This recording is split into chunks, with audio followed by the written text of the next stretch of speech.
No sweat, no sweat, no sweat. Stop it up. Right. Oh, look, it looks straight. Look straight. All right, cool. So, okay. All right. Y'all know Wednesday. Y'all looking at the sun done beat you all up. You're supposed to be children of the slaves, man. What's up? Slaves ain't complaining. your question gonna be how to stop the sun. How do we get rid of this sun? Go ahead. I had three shirts on. That's what it was. Oh shit! You was trying to go. you was making an effort to let that heat stroke get you. Hey, what we looking like tonight? Question? Go ahead. I had a question. It was Genesis 6 and 7. Just from the word repented. So if I could, I know it doesn't mean the Lord repented, but I was just trying to get the breakdown. Genesis 6 and 7. Let me hear. Genesis. Watch this one is selected, right? I appreciate it. If possible, Bukwash, as possibly as late as you could go, all right? Because I ain't gonna go over too much adult. All right. Go ahead, please. Genesis chapter 6, verse 6. Mm-hmm. And it repented the Lord that he had made man on the earth, mm-hmm. and it grieved him at his heart. Mm-hmm. And the Lord said, I will destroy man, whom I have created from the face of the earth, mm-hmm. both man and beast, and the creeping thing, and the fowls of the air, for it repented me that I have made them. Okay. This is before the flood or after the flood? This sounds like before, right? Before. It's before? Where's the flood? Genesis 10?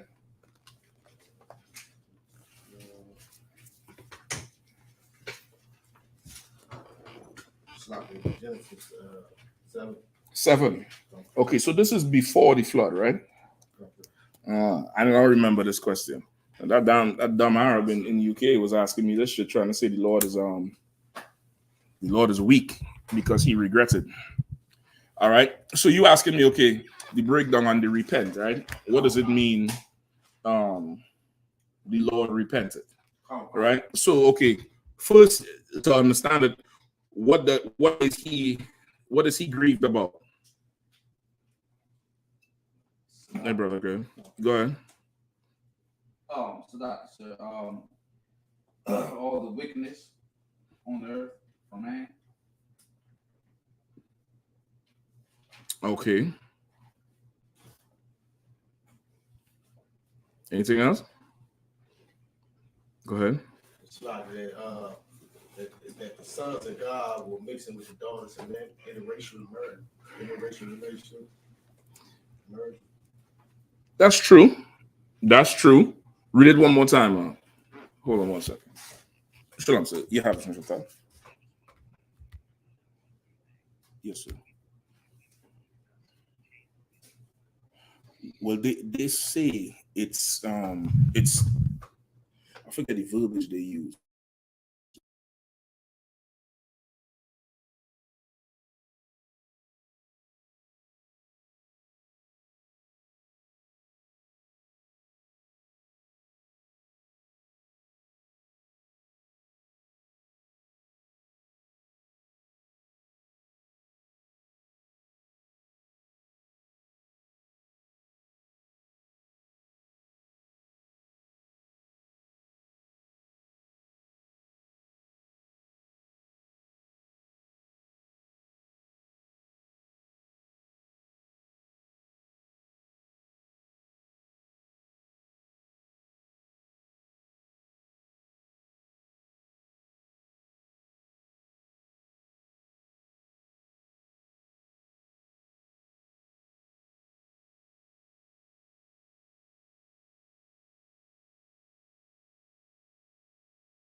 Okay. All right. So read the scripture one more time, right? Come. All right, read the scripture for me one more time. Always keep in mind, too, the Lord is a father. He's a man with authority. He's a father. Forgot what this lights here. And sweat. Is he lights in the shot? Is he lights in it? No. Okay, no, sir. Yeah, okay, so keep in mind the Lord is a father, right? So who have children? Show on, right? Just keep in mind, like, this is you talking, right? Now read the scripture one more time. Where we are? 6 and 6. Nice and loud, all right, please. Come. Genesis chapter 6, verse 6. And it repented the Lord that he had made man on the earth. And it grieved him at his heart. And the Lord said, I will destroy man whom I have created from the face of the earth, both man and beast, and the creeping thing, and the fowls of the air. For it repenteth me that I have made them. Keep reading. But Noah found grace in the eyes of the Lord. Right. So now this is where we go into the flood, right? Noah found grace in the eyes of the Lord. You start to smile one time. Come on, break it down. It's like it. Because when you said read it in the eyes of being a father, sometimes your kids be saying and doing stuff like, man, you little. Like, nigga, I'm gonna bury your ass. Yeah, right? I'm gonna, you know. Oh, everything I'm doing it for you, and this how you treat me. But of course, kids don't understand that. Children don't have all they know is their little world. They really don't have an idea of anything. So when they do and they say dumb shit to you, they're getting that from, of course, TV, radio, and horrible ass parents who raising horrible kids that they see and hearing in school, and they're thinking the way those kids talk are cool, so let me try that shit on you. And then when you halfway kill their ass, fuck you. Go ahead. It's like saying the little stuff they get from the TV and all that. It's like I made on Facebook, I saw a video when the mother was scolding the little boy. And the boy said, if any problems with the product, you know, say see and contact the manufacturer. Right. He pointed at his mom. Yeah, listen, like don't do that to me though. Do that with them. Don't do that with me. I am not him. You know, hey, hook up the smoke here for me again too, if you don't mind. Should probably don't have that. Yeah, so you know, from the point of view of a father, right? You have kids and they doing shit that you know you did not have them do or tell them to do, or you know, teach them to do.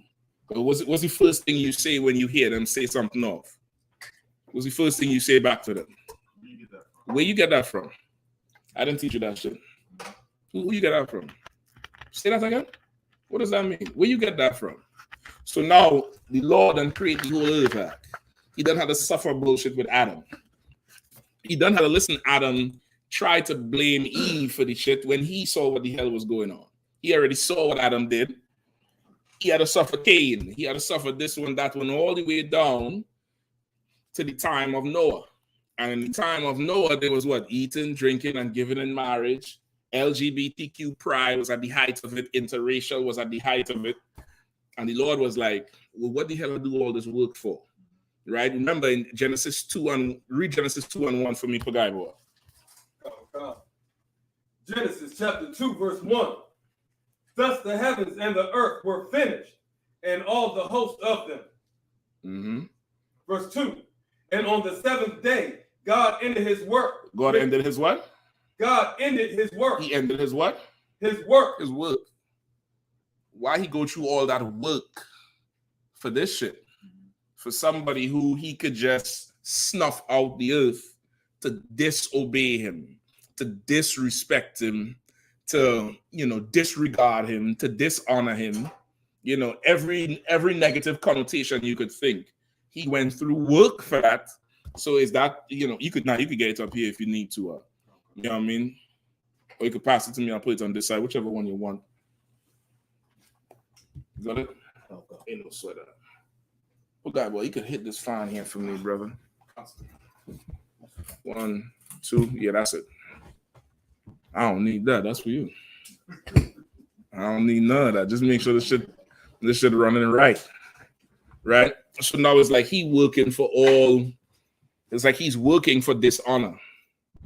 Right? So he's now like, why did I do all this work for?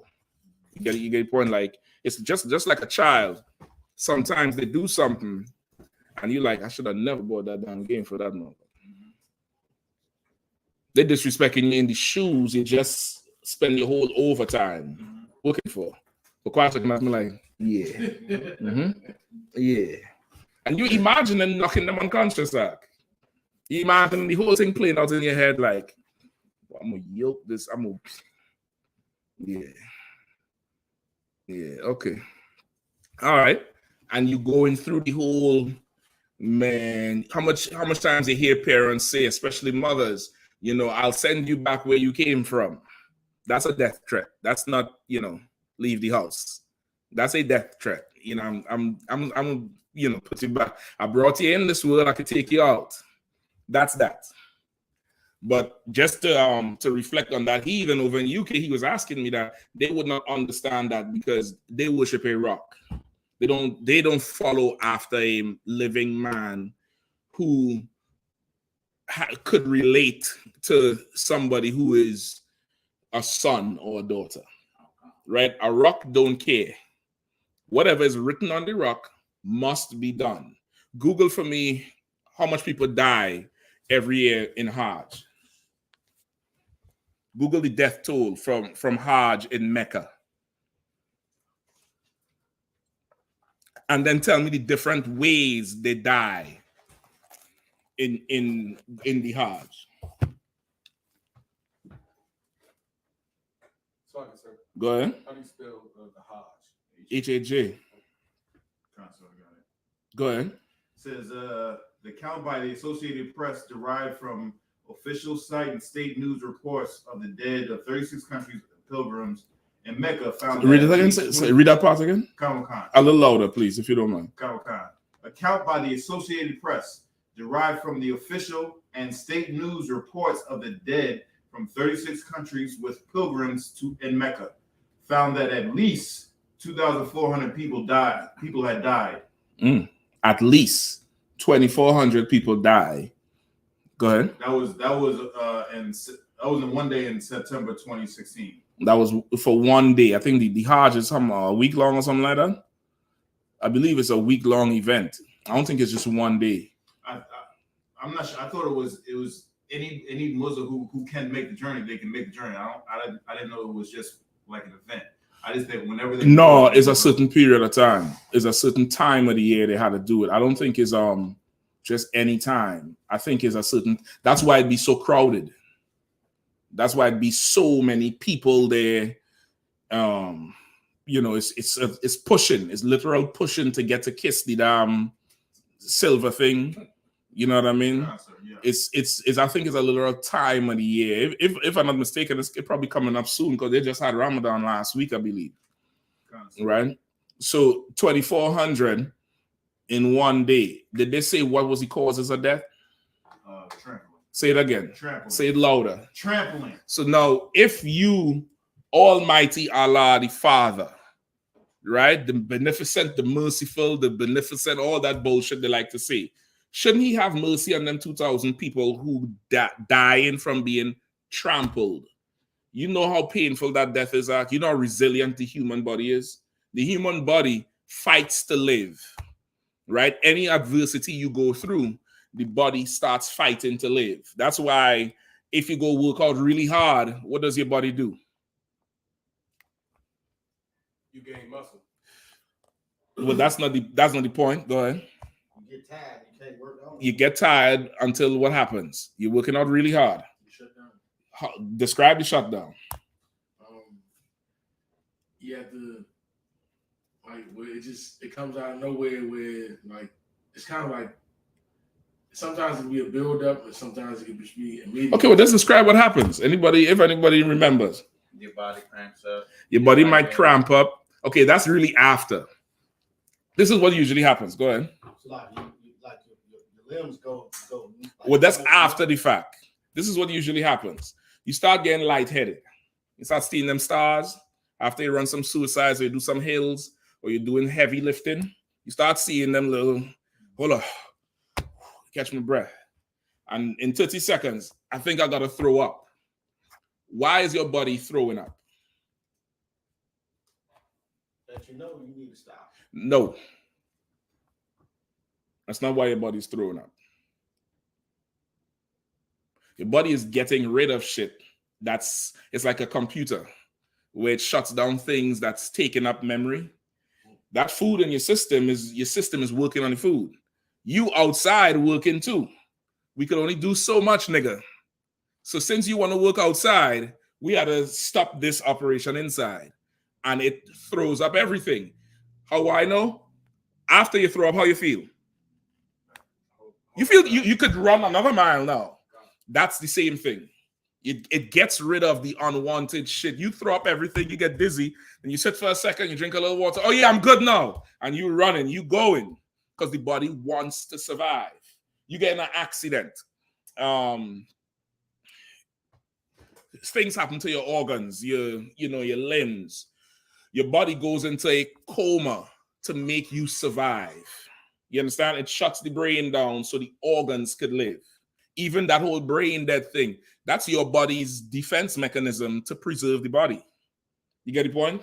That's the body now shutting down something that takes up so much energy. That's why when you're doing a mental task, you're studying or reading a lot, how do you feel after? Tired. You wasn't fighting, you wasn't running, but you get tired.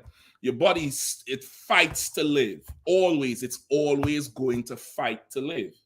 Now, brother, you don't get stepped on before playing basketball or whatever. I mean, if you played football, you probably don't get run over before. Now, brother, imagine how much it takes to kill you. And Allah ain't changed the law yet. He ain't say, you know what, not change the law. Let me say that because they'll say, well, you should change the law. Allah and say, you know what, let everybody line up in lines and let's do this in alphabetical order. In 2,000 years of Islamic history, they just crowd in together and push and talk to kiss that old vagina with the gold and silver on it and push their head in and come back out and kill their brothers while doing it. It's because their God is dead. It's nothing. He cannot change. He cannot have compassion. He's not merciful. You get the point? Our God, mercy is his greatest attribute. Mercy, right? That's in the Apocrypha. Mercy is his greatest attribute. You could find that for me too if anybody knows where it is. But it tells you that, come on. It's like, if I could, I have a stat here. Mm-hmm. 2002 to 2015, 90,276 people died from 100 different countries. From 2002 to 2015. That's what, 13 years. 90,000, a little over 90,000. So that's about what, 9,000 a year? Almost? About 8,000 a year? Die? And they said this is about one death every 1,000 people that go. Come on concert. Sounds to me like Allah is a terrorist, dog. It sounds that nigga killing more than COVID. God damn, that nigga could kill. But of course, he's not repenting of what's going on. He's not feeling like we had to do something about this. You get the point? The God we serve, that's how he feels. He said, man, I'm going to, you're a parent, you hear some shit, your woman or your husband give you a report. You're like, when I get home, I'm going to hang my foot off in their ass. And then you get home and one of them who know how to play you, or the only one if you only have one, he does the exact thing to bring you back down. And then you have mercy on them. That's what being a father is about. If you're a stinking heathen worshiping a rock, you'll be like, well, the Lord say I had to bury you into the ground and stone you to death. So let's do it. You get the point? And this is not a segue to say, well, we have laws that say the same thing. We do have laws, but it tells you in our law, the law is there to make you not do it. The Lord say he would rather obedience more than sacrifice. The heathens rather sacrifice. The heathens live by how much they harm themselves. That's why for Easter, the Christians or the Catholics actually whip themselves and put nails in their hands. You get the point? That's why them Hindus, they cut themselves, cut their forehead for one of them Hindu religious holidays. The Muslims do the same thing. They hang knives on the end of like a whip and whip their back. See if you can find video it for me if you don't mind. Come on. Like I got precept when you talk about one of your kids, they do something to make you change your mind. Mm-hmm. Well, you ain't got to go too much for a precept. Just read verse 8. But I'll get yours just now. But let's read verse 8 again. Read verse 7, then verse 8. Go ahead, young man. Genesis chapter 6, verse 7. Mm-hmm. And the Lord said, I will destroy man whom I have created from the face of the earth. Go ahead. Both man and beast, and the creeping thing, and the fowls of the air. For it repenteth me, and I have made them. Right? You say, I'll destroy everything. The birds, everything dying. Just like what? Just like a gangster rolling through on some block or some house, somebody who offend him, the dog gets killed too. To drive a point. You associate with this nigga, you gotta die. And then what happened right next? Chapter 6, verse 8. But Noah found grace in the eyes of the Lord. Then Noah come around. And because Noah rolled with the Lord how he rolled, Noah get a pass. And because Noah get a pass, guess who else gets a pass? Everybody. That's at the end. No, Noah's wife and Noah's sons. And because Noah's wife gets a pass, their sons get a pass. And because their son get a pass, those women who with the son get a pass. And whichever animals Noah chooses out of what the Lord said for the number of clean and unclean. Because of one person. You get the point? That's a father. That's a father. Anybody who ever grew up in a house with multiple siblings or cousins where everybody there, when that one person, whoever's the disciplinarian, get mad, the group pushes the one who gets favor to go appeal that belt. You do it, man, go do it. You know he gonna listen to you. You know he gonna like you. Go do this. And that one who getting pushed is scared because if the shit don't work, they're closest to the line of fire. You get the point? But that's a family. That's life.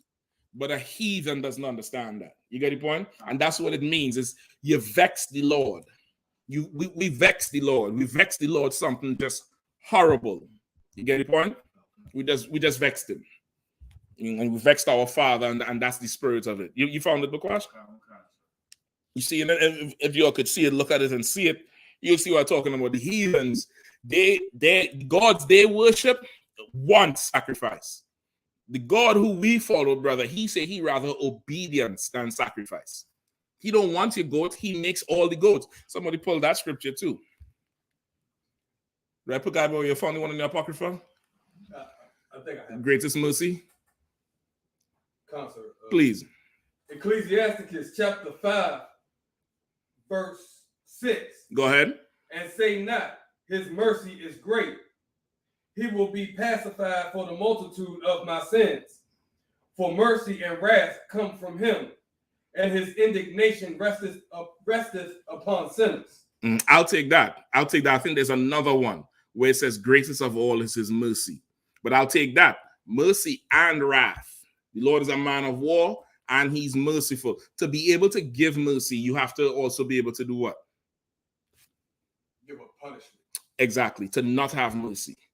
That's you have to be in a position to do something. To forgive somebody, you have to be able to do what?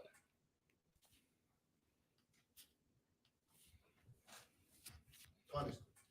You have to have the ability to punish or get revenge or harm or kill or whatever.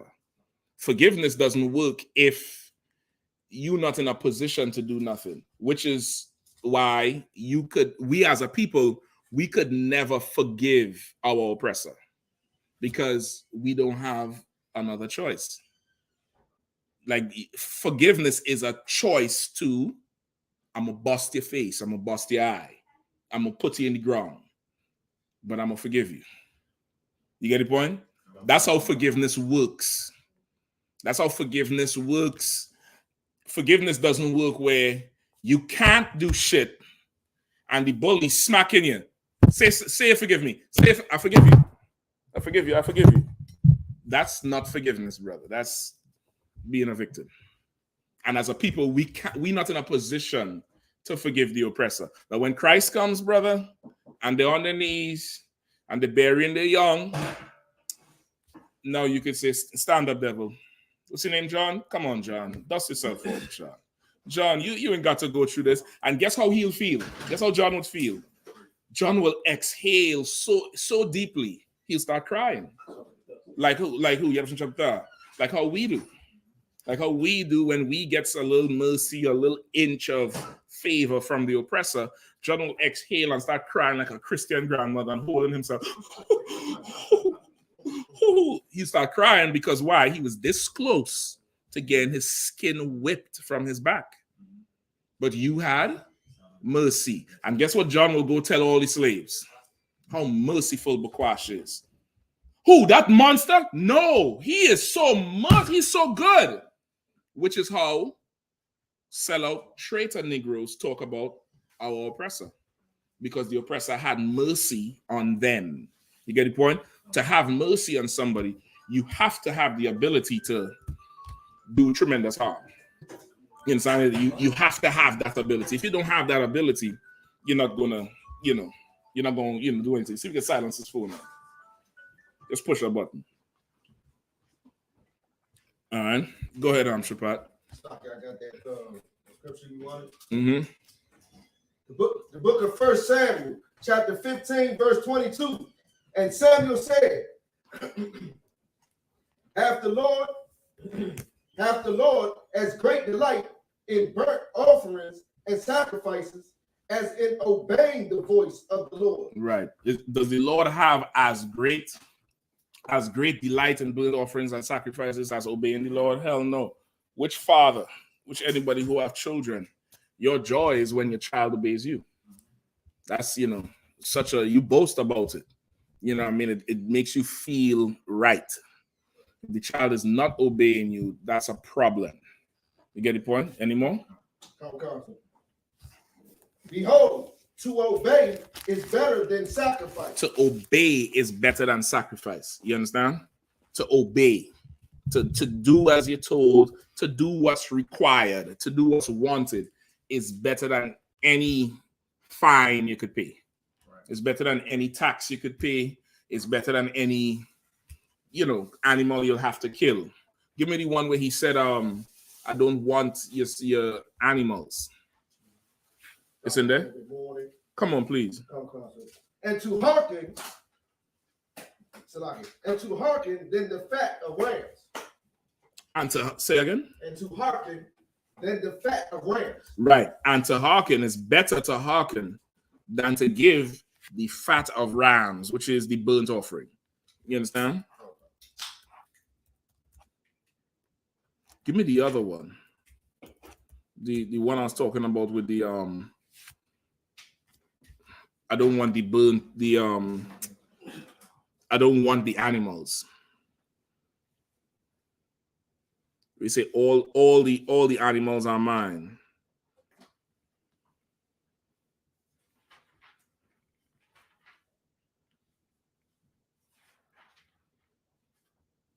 On every high hill, I think that's it.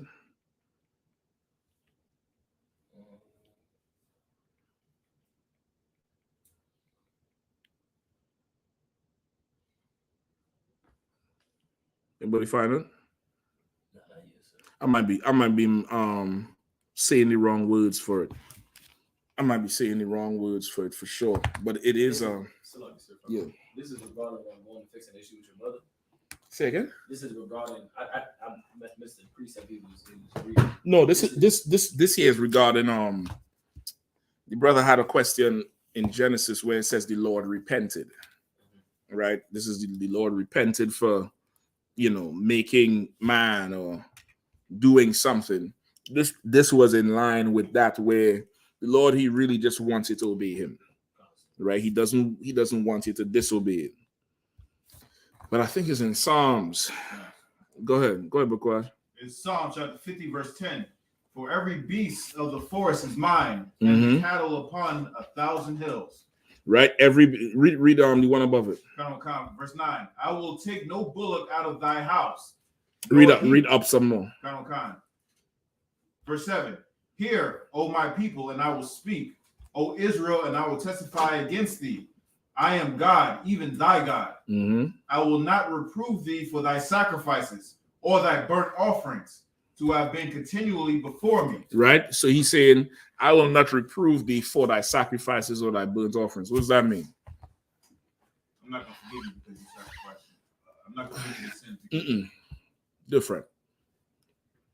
Just think what I was saying. The heathens, they think their God wants the sacrifice. That's why they hurt themselves.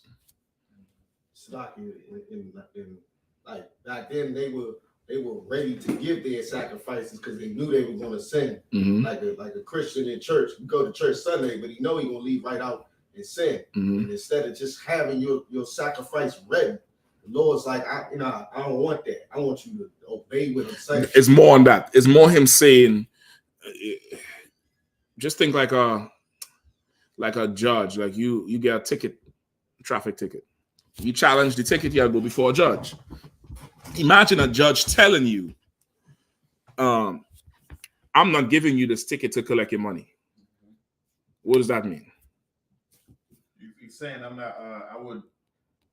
It would be better for you to slow down and not have to. The reason I'm giving you this ticket is not so I could get rich. It's so that you could stop being an idiot on the road. So the Lord is saying, I'm reproving you not for your, what is it? I will not reprove thee for thy sacrifice or thy burnt offerings to have been continually before me. Right? I will not reprove you for your sacrifices and burnt offerings to be continually brought before me. Meaning, I'm not doing this so that you could just bring me goats and oxen. You get the point? Go ahead. Verse 9. I will take no bullock out of thy house, nor he goats out of thy folds. Right? I don't want to take that from your house. I don't want to take, the stuff you could eat. Go ahead. For every beast of the forest is mine, and the cattle upon 1,000 hills. I know all the fowls of the mountains, and the wild beasts of the field are mine. If I were hungry, I will not tell thee, for the world is mine, and the fullness thereof. Exactly. Like, I don't need you to give me meat. I own all this shit. You understand? Like, he checking you. Now, think of it as a father talking to a son or a daughter who now wants to make amends for some dumb shit they did with whatever little thing they have or little chores they could do. You're like, nigga, I don't, you think because, you're doing this, that excuse what you did. I would rather you didn't do that dumb shit in the first place. That's the spirit here. That's the spirit there. You get the point? But it's hard for a heathen to understand. All a heathen thinking is perfect. This transgression means stone this one to death. So they could all be coked up and homosexual. They all are turning homosexuals too. Find the video with them. Oh boy, what's the name? I'm gonna tell you the name of it. In them Arab countries, them Muslim countries, they very restrictive with their women. The women can't drive, they can't go out to do too much. They have to be accompanied XYZ. And because the woman is so socially excluded, when the men go out to drink, in order to have fun, somebody had to be effeminate. Right? I'm gonna tell you the name of the video just now. I'm gonna look it up. I saved it. So I'm gonna go and find it just now. So now you have a whole group of the men who hang out that will put on the makeup and the foundation and twerk in the little man dress. But they're not gay. That's what they're saying. They say they're saying they're not gay because they're keeping the laws of the great prophet. And they're just having fun with the men. But the woman at home. Now a father would say what? Just let the woman come out so you can have fun with the woman. But their laws is stay in the house, bitch, stay in the house, bitch. Nigga. Draw near. You get the point? I'm gonna find the video for you. Come on, son. I'll come to you. Go ahead. So I was gonna ask, well, this sounds like the people that lack compassion. Exactly. And there are people that lack compassion. Why? Because the God they serve. Because of, exactly. But just to make people understand it, they're children who don't have compassion because they come from parents who don't have compassion. The God of Israel is different. He's merciful. If he wasn't merciful, why would Christ say, Lord, if it's okay with you, let this cup pass from me? You wouldn't even ask a man who is not merciful for shit, because you know the answer is no. You understand? You know the answer is no. Christ still asked. He asked because he knows this is a father. I'm a son. You know, he's reasonable. He might say no, but he might say yes. Ask the Muslims to ask Allah for something to change and watch them wait for it to happen. They'll go blow up every goddamn thing because Allah ain't doing shit about nothing. If Allah was so great, why they couldn't pray for plagues on September 11th? Couldn't they have done that? Right. What have we prayed for? Where's the sheet with the curses? Give me the sheet with the Let me see that prayer. Give how many prayer with the curses? It's not in there. You sure it's not back there?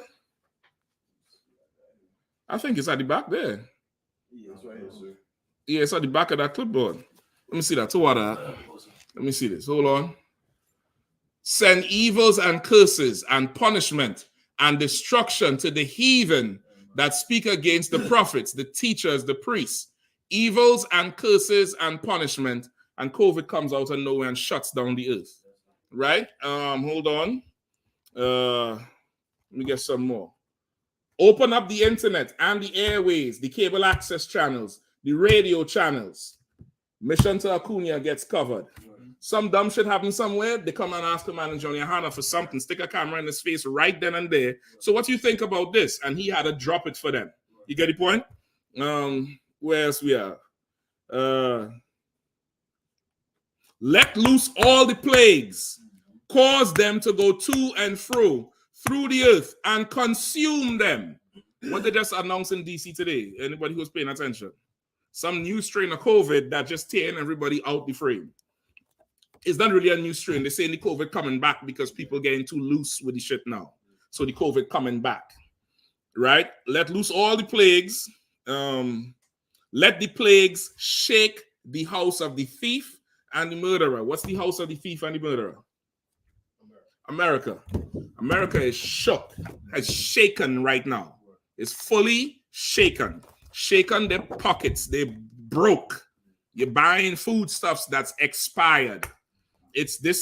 We prayed for this shit. We didn't have to go in a lab and make we didn't have to go in a lab and make a disease. We didn't have to go and inject people. We didn't have to go and ship out anthrax envelopes. And we surely didn't have to take down 2 towers. Them Arabs had a good father that asked their father to bring a virus, and everybody in the towers would have still died. You get the point? And everybody don't know, well, their God is God. But their father has no mercy. So they had to go do shit themselves. We have a real father. You get the point? So that's the spirit on that question. You get what I'm saying? Somebody else on their hand up first. I'm going to come to you. Go ahead. Shaking the house of the thief us praying for, made a biblical prophecy where France no longer is allowed with America because America was broke and undercut them. Now they on the side of Russia, which is biblical prophecy. Exactly. Like, we have a father who has mercy. We have a father who understands. Give me the other script. Give me no flesh to save. Give me, if I didn't shorten the time, deceive the very elect. Real quick. No flesh to save. Mm-hmm. Let me tell you where it's at. It's in Matthew 24. The book of Matthew, chapter 24, verse 22. Let me hear you. Down to 24. The book of Matthew, chapter 24, verse 22. And except those days should be shortened, there should no flesh be saved. But for the elect's sake, those days shall be shortened. Then if any man shall say unto you, Lo, here is Christ, or there, believe it not. Right. For there shall arise false Christs and false prophets, and shall show great signs and wonders, and so much that if it were possible, they shall deceive the very elect. Right. Because of that, who could break it down, young man?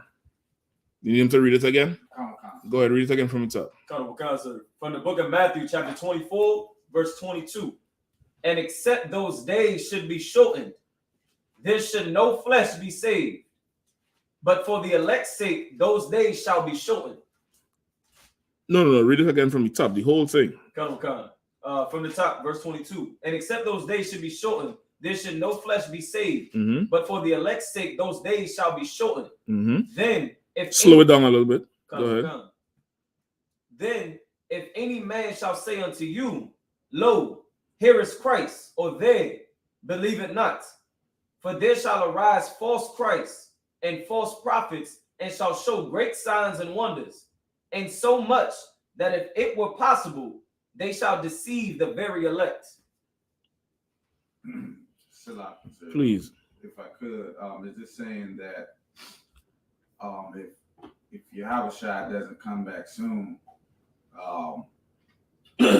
then we'll all be dead because we'll be believing in the white man and the stories?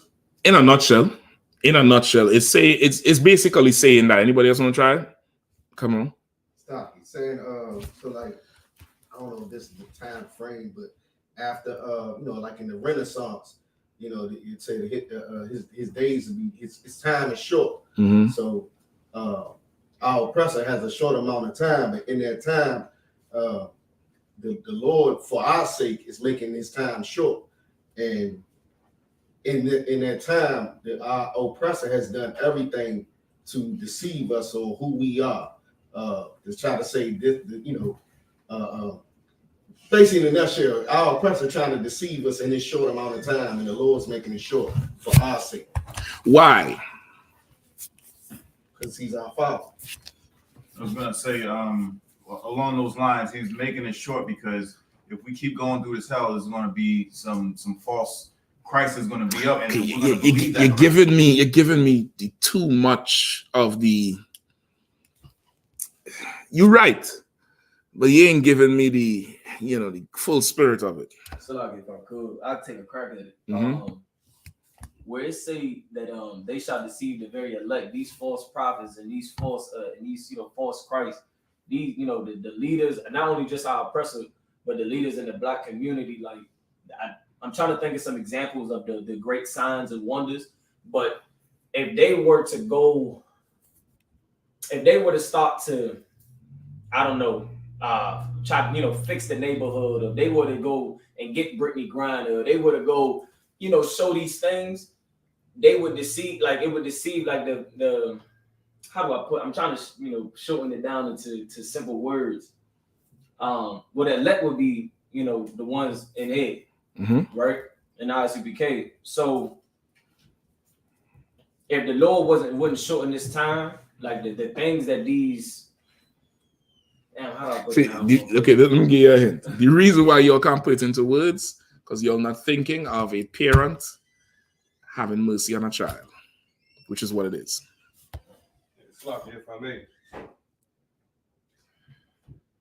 I think what they're saying is Christ is shortening his time when he comes back, because if he comes back on the time that he planned, there would be nothing to save. Why? Because of these false Christs that would come in and act as if they were him, and then lead the world into more wickedness, and there would be nothing to. Okay, that's true what you're saying, but he ain't really giving me. Sadaki, would it be like these? So many, we would more attach ourselves to our oppressor than we already are. Why are we attaching ourselves more to the oppressor? Because now things are so bad that the white man would sort of kind of loosely give things to us. You say one more crack. No sweat, no sweat. You was close though. No sweat. Go ahead. Like the Lord got to show in this time, like going off the lines a little bit with God would have said when it said when he had said that damn, I forgot what he didn't say. Going off of those lines though, I want to say like the Lord got to show in that time, because if not, when it comes to the deceived elect part, like we would through all of the murder, all of the mass shootings, all of the what's going on with us, all the police brutality. If the Lord ain't stop it, we damn near stop believing that Christ's gonna come back. All that oppression is going to be too much for my children. It's too much. It's like you drop your child off at boot camp or the summer school, and of course you expect them to get yelled at, so they, get it together. You expect the coach to run them into the ground, but you ain't expect to see them upside down getting beat with a stick. You're gonna be like, what? I'm going to that camp early. He ain't staying there for 2 weeks no more. I'm coming on Thursday. Because shit, if I show up at the end of the camp, my children suffer too much. No, goddamn, he'd be dead. He ain't gonna have no child at that point in time. You get the point? That's somebody who has mercy. But the heathen would say what? Fuck who? Give him a hand. That's how the heathens are. The heathens would say that child had to sink or swim. That's good for that child. You get the point? Which is why they allow 2,000 people to die in one day in the Hajj in Mecca. Allah don't say shit about it. No prophet don't say nothing. All the beneficent, merciful, great imams don't say, you know what? Alphabetical order, starting with your country. Afghanistan, you first. Abdul, Bavrekrak, whatever the name is, A, B, C, D. Then we go in next, Bahrain. Then we go in next, whatever. So we take in all these measures because we value our people, and it's too much death. Children losing their fathers, wives losing their husbands. Now everybody unclean. You is a holy holiday. There's a dead nigga laying there, but you got to go kiss a rock? And you want to question me about shit? When Christ come back, I want them questions, though. I don't like the questions now, because I don't like too much of this how to prove this and pull a book. I want that staff right there. What's your question? I'm going to be Negan from Walking Dead. Yeah. What's the question again? Say it one more time.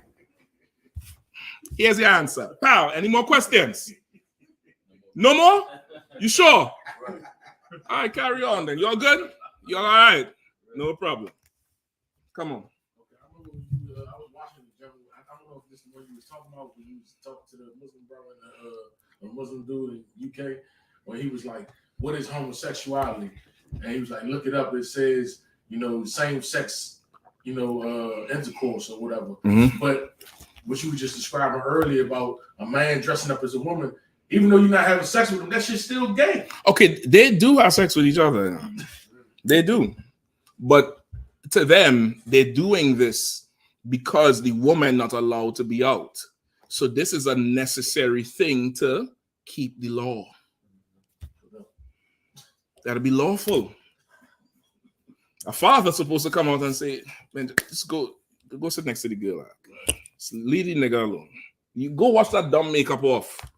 Go get your woman. Get the point? What the hell? But the scriptures say that even the effeminate shall not inherit the kingdom of the Lord. That's mercy. That is absolutely merciful. It's like, what happened to 2K? We want to have a good time with the fellas. What happened to 2K? 2K? Madden. Oh, they're playing that. They're dunking. They is dunking. They're getting in your end zone. They're getting all the way in that end zone and dancing. They're playing. Don't get it twisted. They're playing. That's something that it makes more sense because I saw a video when America left Afghanistan. Mm-hmm. And let me see if I find any shit. Videos of them dancing, and they was putting trap music behind it, like they dancing to the trap music, right? And you would see dudes with their AKs, shoot their AKs and dancing. But then, like out of nowhere, came this one little dude, and he was dancing like a little troll. When you think about it, he was being feminine. Mm-hmm. He was doing a little dainty type of dance, Mm-hmm. and he must have been that guy. Yeah. Yeah, listen, I found that it was on some Russian TV network.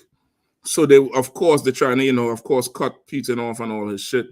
But if I could, let me see.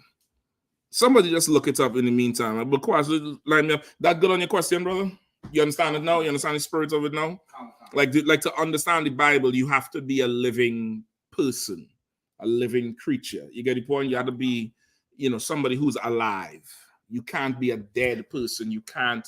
That's why the Christians don't understand it, because they're dead people. You get the point? You can't be. You have to have a spirit to understand it, because the Bible is. It's laws. A father looking at his children and saying, "I had to stop them from doing this. Y'all don't play in this room. Don't eat none of this stuff here. This is not for you to eat. Be in bed by this time. Put shoes on when you go in here." And that is law. You get the point? Go ahead, Dara. I would say, I had a question. Could you break down the scripture? I forgot what scripture it is, where it says, "Let the dead bury the dead." Okay, no sweat. I got you too. Also, too, from the last question with the Anglo-Saxons, they from England. Anglo, I think, is an old word for a certain region of England. At one point in time, England was Essex, Sussex, Wessex, Northumbria. That's the northern part. I think Sussex was the south where London was. That's what it was called. The Anglo, it comes from Britain, right? For the Anglo-Saxons, all right? And there was a cult. There wasn't like a race of people. It was like a religious group, like Shiite and Sunni. You get the point? It wasn't like a race of people, but it was like a subculture from that region. You get the point? Somebody hand that out? I got the scripture that was. No sweat. Tell him it so he could read it. Come on. It's Luke chapter 9, verse 60. Mm-hmm.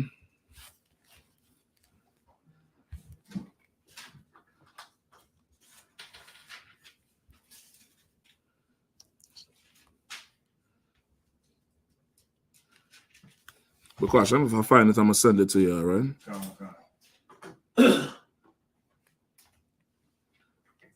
Yeah. Luke chapter 9, verse 60. Jesus said unto him, "Let the dead bury their dead, Mm-hmm. but go thou and preach." Skip up 3 verses. Luke chapter 9, verse 57. And it came to pass that as they went in the way, a certain man said unto him, "Lord, I will follow thee whithersoever thou goest." Mm-hmm. And Jesus said unto him, "Foxes have holes, and birds of the air have nests, but the Son of Man hath not where to lay his head." And he said unto another, "Follow me." But he said, "Lord, suffer me first to go and bury my father." Right? So now they come to him, they want to follow Christ because of all the heavy stuff he dropping as he teaching on the street, which is what happens, right? Which is what happens as a people in the world. Something wrong? You two are. As a people in the world, we're dead people. We're absolutely dead, which is why that feeling each one of us had when you first heard that breakdown that make you be like, God damn. It feels like now you're alive. You want to run, tell everybody. You're up late at night reading shit. What's up? No, I was just reading more. When you say you dropping some heavy stuff, it's still dropping. Oh, down there. Yeah, hell yeah, man. The shit is insane, man. So that feeling you get, you come alive. And of course, you want to go where life is. You're attracted to life. So now they want to, come follow Christ. Christ say, well, yeah, get rid of your belongings, come follow me. He said, all right, but first, let me go bury my father. Keep reading. Jesus said unto him, "Let the dead bury their dead, Mm-hmm. but go thou and preach the kingdom of God." And another also said, "Lord, I will follow thee, but let me first go bid them farewell, Mm-hmm. which are at home at my house. Mm-hmm. And Jesus said unto him, Mm-hmm. no man having put his hand to the plow and looking back is fit for the kingdom of God. Mm-hmm. So, you want to take a shot at it now? Come on. Leave what's dead behind for life. That's true. But once again, you're giving me the letter of it. You didn't give me the spirit of it.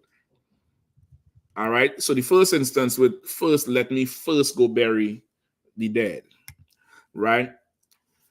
What you would find as you follow, as you come into the truth and you grow in the truth, and whichever you follow right now, Commander General Yahanna, who follows Christ, what you would find is life would present you with every excuse to hit pause on the truth and go and fix something else. When whatever else, just, Lord be with that thing. That's how you had to be. Is Lord be with that thing. I'm going to do what I can when I'm not doing this. But I'm not stopping this for that. You get the point? Lord be with that thing. I hear, feel for you. This shit here is important. When I'm not doing this, then I could devote whatever time is left over, the residue for that. You get the point? So now that would have been his, I had to go bury my father. And guess what would have happened when he went to bury his father? He'd never return. He would have never returned. You get the point? Just, I think the other one is with Peter, right? Peter asked to go bury his father. And Christ said, really the spirit of it was Christ is saying, I cannot afford to give you so much time off. Peter was his right-hand man. Christ had 3 years to do the truth, to officially do the truth. He was in the truth his whole life, but to go there and do the work, it was really in a 3-year space.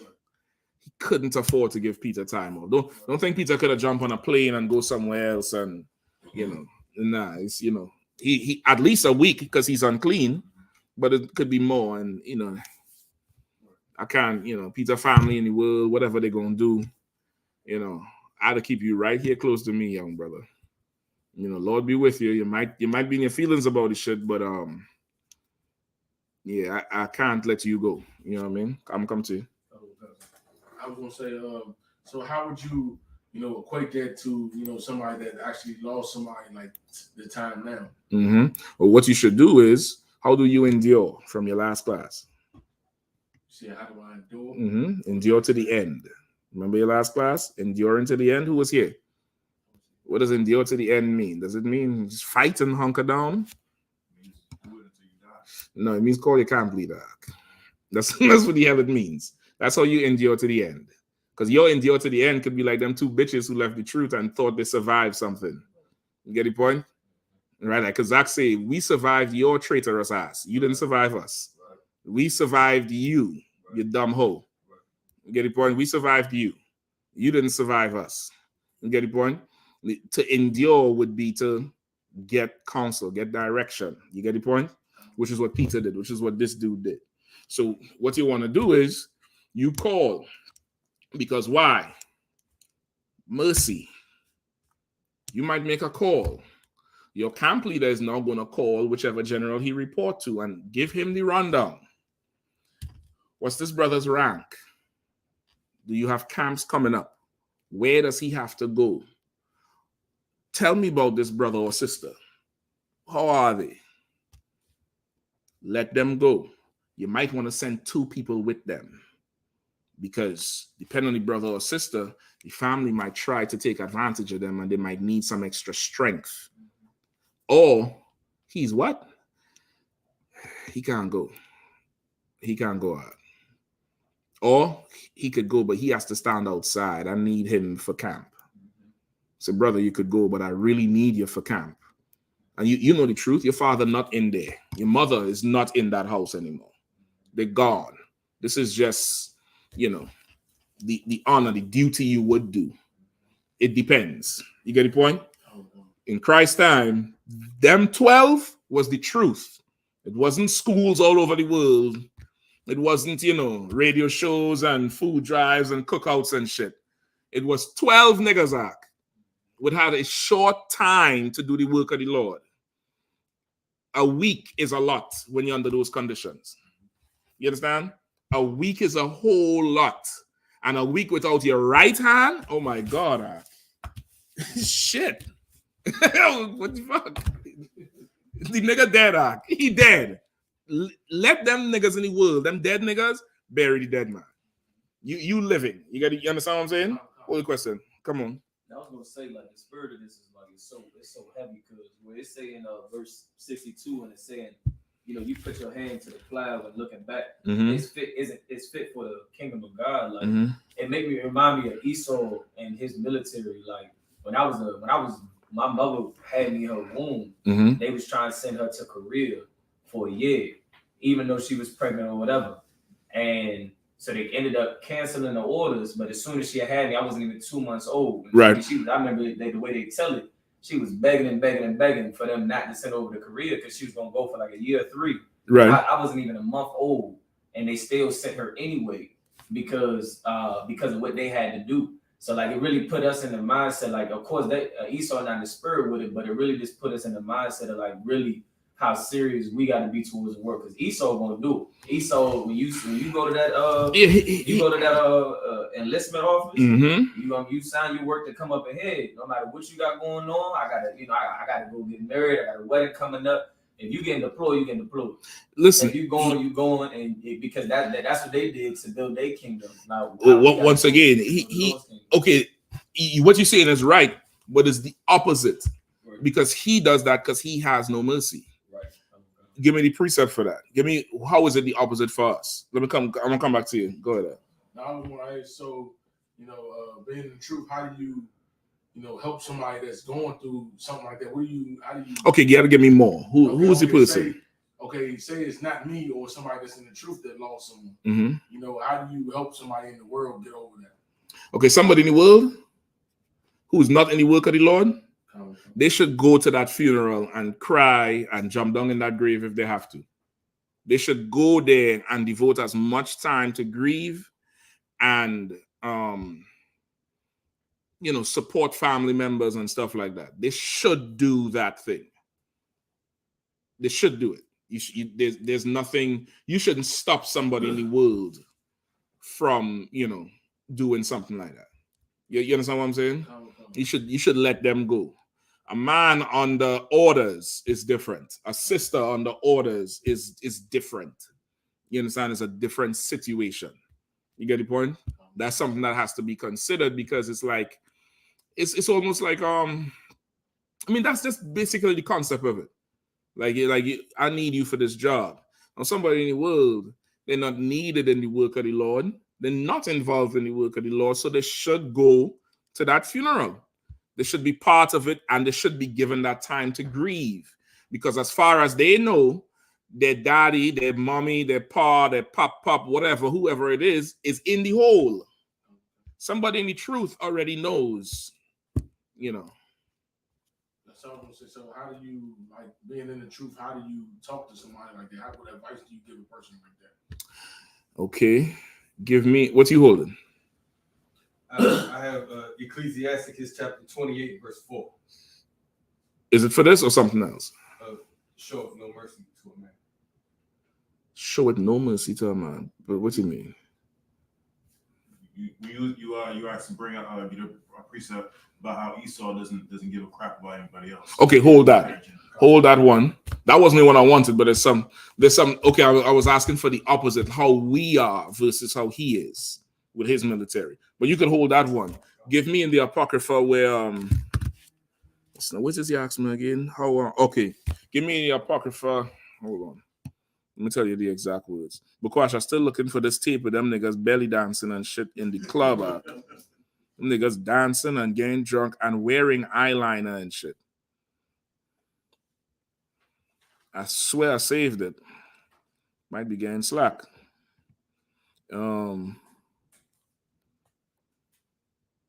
Hold on. Read the other one, Dawada, please. The other verse after the dead bury the dead.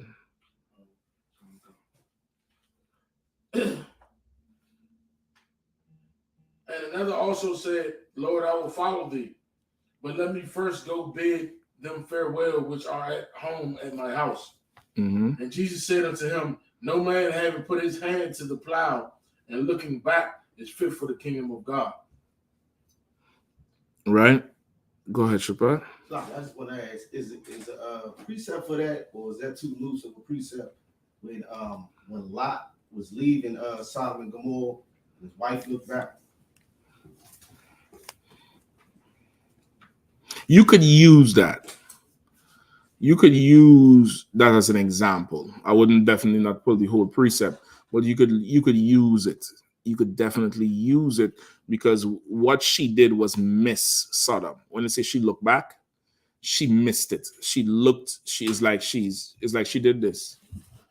Damn.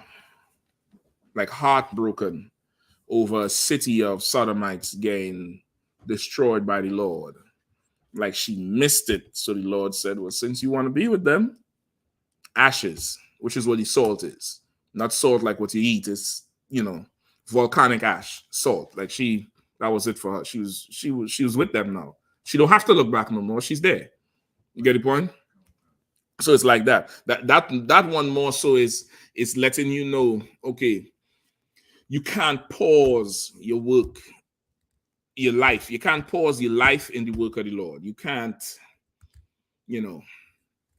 let me first do this and then go. This is you putting something before the Lord. It was the first commandment on the token of commandments, the 10 commandments, which is a token of the Lord's commandment. Was the first commandment? Thou shalt not kill. Nope. Y'all should have no other God but me. I am a jealous God. You understand? I'm a jealous power. That stone can't get jealous at. That stone they're worshiping in Mecca can't get jealous. How he could get jealous? What could he do? He ain't jealous. The Lord is a jealous power. You get the point? He is going to hurt what you putting in front of him. This is what people don't understand in the world. If you really love that mother and father you have and that brother and sister that you grew up with and that uncle and that aunt, as dysfunctional as they could be, as evil in the sight of the Lord as they could be, you should turn your back on them and come and serve the Lord. That's what you should do if you really love your family. If you do not, you're going to bury every one of them. So I've heard that before. It didn't really. I didn't really understand it until I heard an interview that also Knock did with Jerome Hyman. Mm-hmm. How he had to leave his brother, and his brother, came into the truth. Yeah, Captain Tower War. That's right. That's how you love those people in the world. That's how you love those people in the world. That's how you love anybody who does not stay in here with you, who does not abide next to you.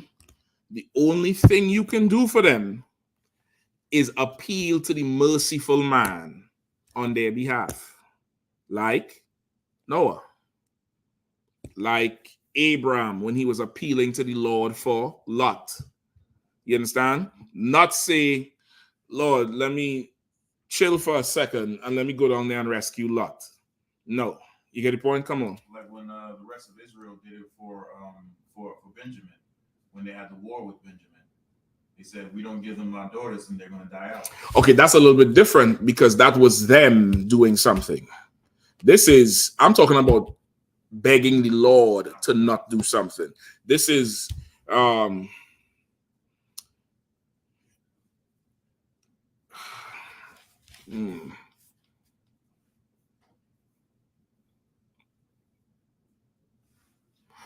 was the examples I give you. Noah, Lot, Abraham with Lot. Go ahead. Can you say when Christ was on the was dying and he said, forgive them because they don't know what they do?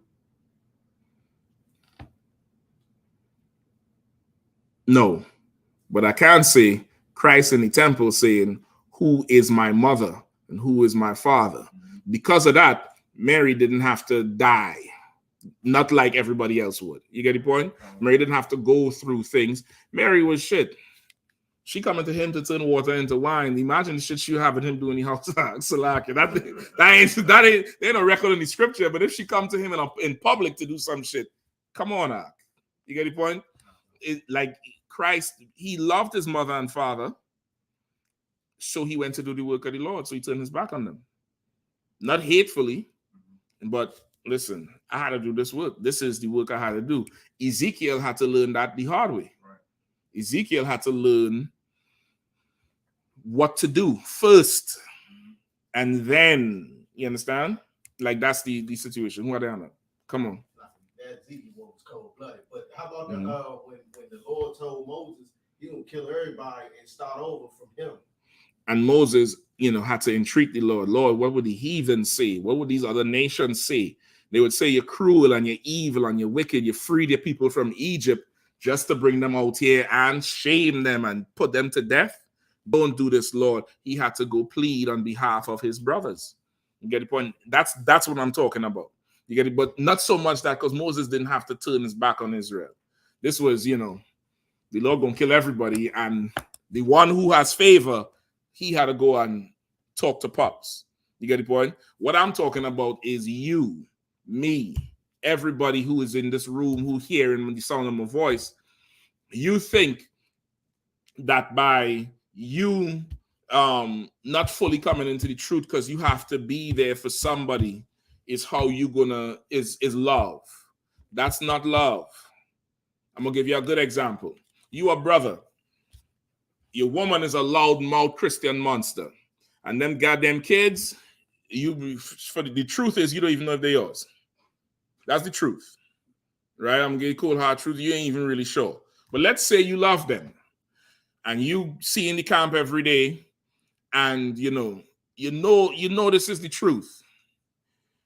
But your family and the kids, and you got to be there, and you should walk out that house, Ak. You should walk out that house and come and serve the Lord. And as you serving the Lord, hold on. So like if for jumping so much. Give me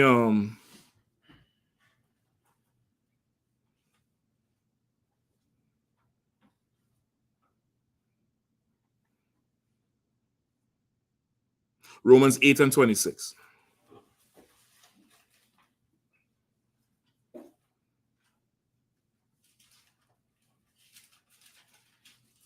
The book of Romans, chapter 8, verse 26. Likewise, the Spirit also helpeth our infirmity. Start at 25. Verse 25. But if we hope for that we see not, then do we with patience wait for it. Right? So, of course, this is, of course, talking about the kingdom. This is, of course, talking about the rulership. This is, of course, talking about the end game. But again, precept on precept, you're using this for your family, your loved ones, some lost child, some, marriage you're in, whatever. But you had to come into the truth. You get the point? Keep reading. Verse 26. Likewise, the Spirit also helpeth our infirmities. For we know not what we should pray for as we ought. Right? So now our infirmities, the things that make us weak. That's what an infirmity is, right? And so infirma, I think, is the Latin or the Spanish. The Spanish word for sick is enferma. It comes from that Latin word infirm, which is, the sickness, a sickness that will make you weak. In the spirit, you could have something going on that weakens you, right? Everybody has a lust that they have to battle. Everybody has something they're battling, they're struggling with. And that thing makes you weak. You might have some affliction, something. You might have some, you lost a leg, whatever it is. Something that's, it cripples your spirit. You can't function right. So now the Spirit also helps us with our infirmities. In other cases, that thing that makes you weak might be that woman, that child, that husband, that family member. That person makes you weak, right? Go ahead. But the Spirit itself. No, after infirmity. So okay. For we know not what we should pray for as we ought. Right. You don't understand what you really should be praying for, because why? Because you don't even know that you have that sickness in the first place. That's true. It's very true. Not what I wanted, but that's true. Half the time you don't even know. But there's another reason, I mentioned it at the beginning of the class. I get here for time's sake because you're a child. You just, really kind of on what you're saying. You really you don't know shit. Like a little child. You think your children praying for bills? No. They don't even give a rat's ass about a fucking bill. Right. All they know is that when they flick that switch, that light better come on. Right? They don't know what the hell to pray for. They're kids. Right? Likewise, the Spirit help with our infirmities. You think you need to pray for mommy and daddy and this and that, which is you should. But what you really should do, what's really happening, you should work for the Lord, and then this happens. Keep going. Oh God. But the Spirit itself maketh intercession for us with groanings which cannot be uttered. Like the way you would pray for something is not really what's going on. The Lord hears your groanings. Because there's different things that happen that absolutely you cannot put into words. There's things that you go through where you just sitting dead. Like, it's really a what the F moment. Like, where you dead. You just, when I say dead, like there's, you don't have a real reaction to nothing. You can't cry, you can't yell, you just like, damn, I'm blown.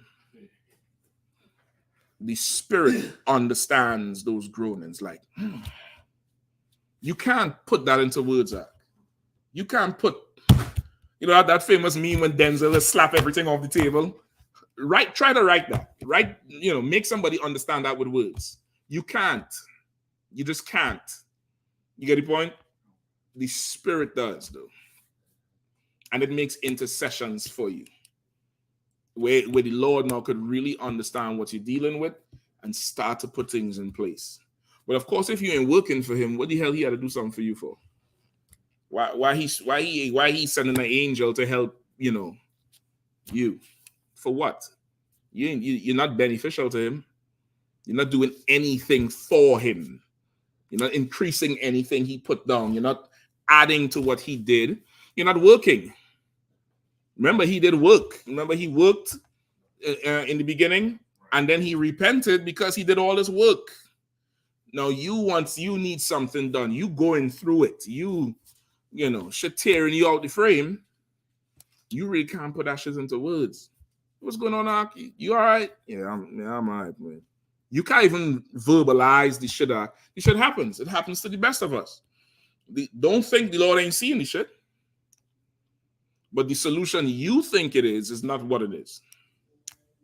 And just like when Jeremiah 14:2, when it says the cry of Jerusalem has gone up, like that's not literally saying somebody sitting there praying to the Lord about what they need. It is saying that. It's saying both. It's saying they're praying to the Lord and they're praying to the Lord. That part where you sitting down there like, damn, God. You crying out to the Lord. Your spirit crying out to the Lord.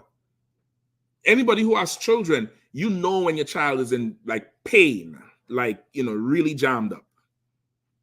And really all you want to do is stop it.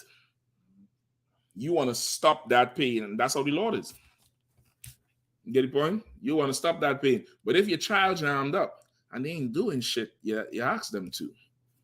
You're going to look at them, you're going to want to stop it, but then you're going to be like, that motherfucker suffer something. Right or wrong? Right. Why? Because you ain't doing shit I ask you. If you do what I ask you, I could help you. I could stop all that shit. Right? That's the Lord. That's how things go. Come on. That's funny, though, that you say that, because it's weird. Like, my son, he just texted me and was like, yeah, Dad, because what I did was, he wasn't being responsible. So instead of taking the whole game system out of his room and all that, I just took the cords and put that shit in my room. You're a cold piece, bro. So he had to sit down and watch the box. He had to sit down and watch the game, and he try to turn it on. Ain't no cords, ain't no power to it. But what I'm saying is he could see the shit. He see the device. Right. That's what I'm saying. Yeah, listen. So he texted me, he was like, yeah, I let him go to the basketball court before I left or whatever. Him and my Well, a sister of mine in the world, she's not my blood sister, but she had a son, and his father was, one of my homeboys in the world, but he died or whatever. And she just wanted him to be around, more male figures or whatever. So I tried to help her out. She was like, she wanted him to come live with me, or whatever. And she said she'll help me out with him or whatever. And she's pretty much crazy, and he could be around a male figure. I got you. So, he's staying with me now. So I let them go or whatever to the basketball court, let them play or whatever. But then he texted me and was like, yeah, because I put the TV that was in my living room when I got a different one. I put the TV in my daughter's room because the last place I was living at, my Rev's daughter broke her TV that I bought her, and she put her own TV in there. But when she left, she took her TV or whatever. So my daughter didn't have no TV. Anyway, bottom line, I put the PlayStation in there because I had more than one. My son got one in his room, and my daughter had one. I mean, the other one's in the living room, but I put it in my daughter's room. So my son and my folks' son or whatever, they go in there and they play the game in there. They always in her room. So she wanted them out of her room. Like I always in my room, messing up my room, get my room dirty. When I go to my mother's house, y'all be in my room. When I come back, my room dirty. So they like, yeah, but because they want to play the game, that's why they in there. So she like, well, he keeps saying that the game not mine. So I'm like, yeah, but the room is. If they gotta get out, they gotta get out. Period. So earlier she asked me, was like, man, he keeps saying that. No, she came to me. He came to me and was like, yeah. She said the game hers. Is that true? I was like, yeah, and her room. So get out. So they're like, all right, cool. So now that I'm gone, they can't play the game. I said I took the game for a reason. So he texted me. He like, well, can I play the game in your room? We're not gonna mess up nothing. I did everything I was supposed to do. I walked the dogs, fed them, I cleaned up. We're doing what I'm supposed to do or whatever. I'm like, no, that's why I took the game in the first place, because you're not showing me that you're responsible. And I don't feel like you are yet, just because you did something today because you want something. I'm like, nah. The answer is still no until you show me, until I see it in my eyes that you're responsible enough.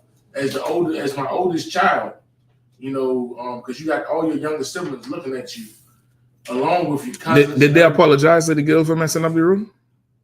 No. You should have made them apologize. Yeah. You know why? A Negro don't like to apologize. Yeah, somehow sorry sounds sappy to a Negro. Salakia sounds better. They probably don't know it yet. But I'll tell them, say, I apologize for messing your room up, and they should clean goddamn room. He always got excuses. No, listen. You should train them. They do something wrong, let them apologize, and they have to make amends for that shit. And then reward them. And then take the game tomorrow, and then make them do whatever you need to, and then reward them. That's how you're going to build it going forward. Don't withhold it and then make them just work. They're going to say F you in about a week. You get the point? You're going to have to reward them. You got to pull them along. The kids, at the end of the day. The goddamn kids you have to understand, they don't have a world outside of that game. They don't have a world outside of running to the court and getting sweaty and riding the bike. They don't have friends of 20 years like what you have. They can't jump on the metro. They can't just go to the mall or go to the movies. The kids, the world is so small, brother.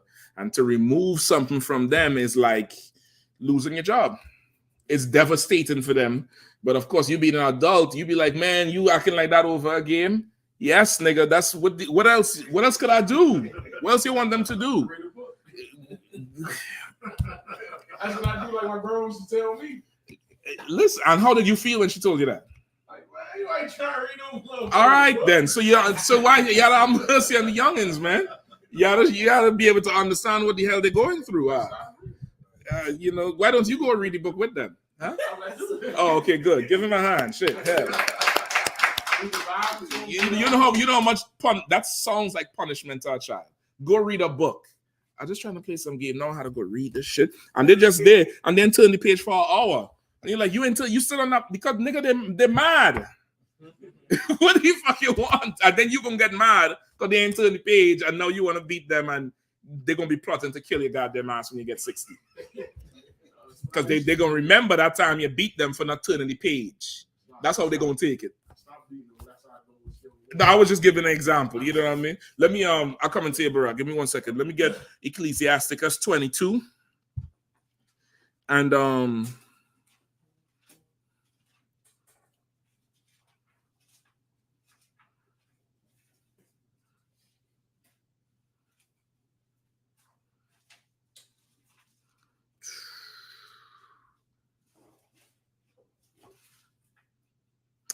boy, this is a cold one here, boy.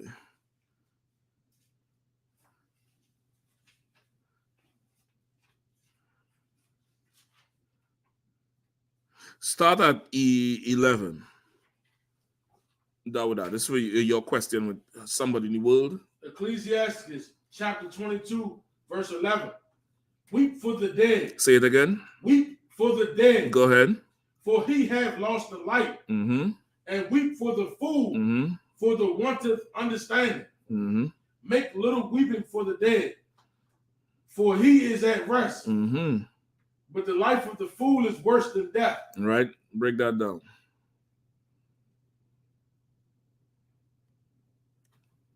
Anybody? Okay. Go ahead. I'm gonna give it a shot. All right. So feel bad, pretty much cry for the ones that have lost their way.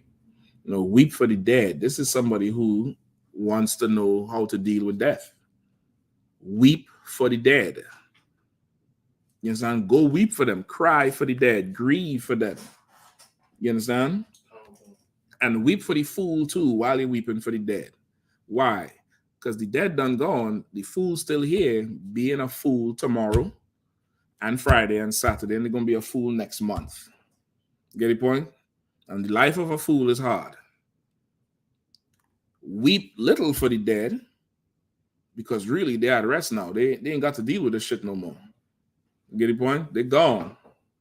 But for that fool boy, you gotta weep a little more for him because he's still here. That fool is that person in the world. The same person who needs to know how to deal with death. Keep going. 12. 7 days do men mourn for him that is dead. Mm-hmm. But for a fool and an ungodly man, all the days of his life. Right? That's important. Why? Why is that important? Read it one more time. 7 days do men mourn for him that is dead. Mm-hmm. But for a fool and an ungodly man, all the days of his life. Right? Why is that important? Because men that are doing the work of the Lord have 7 days that they're unclean. And that's your time to do what? That's your time to grieve. To grieve. Because you have time because you're not doing the work of the Lord. You got time off. You got 7 days where you don't have to report for duty. You don't have to go to camp. You don't have to cover class. Everybody give you space. Nobody even ringing your phone. Giving you time. You need some time because you can't think straight during that period of time.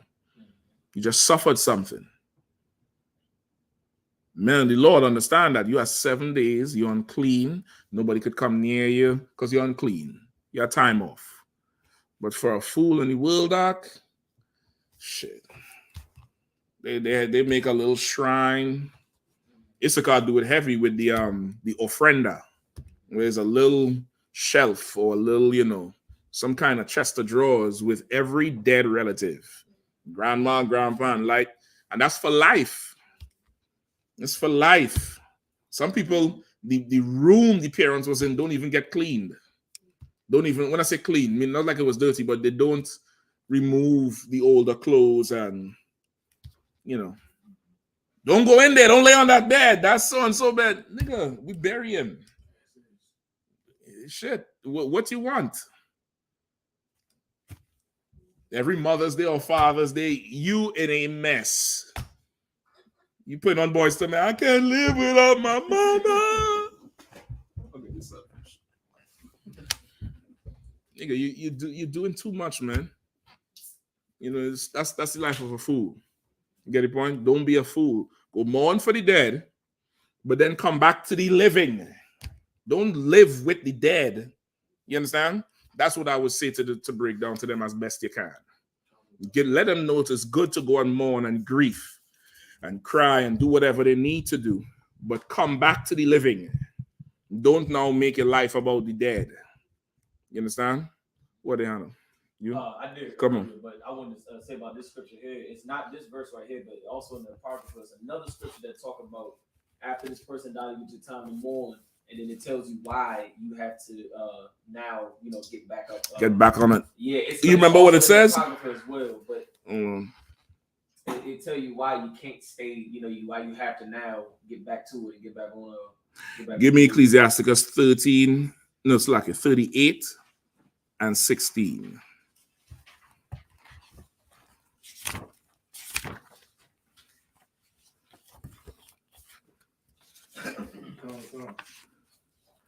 Go ahead.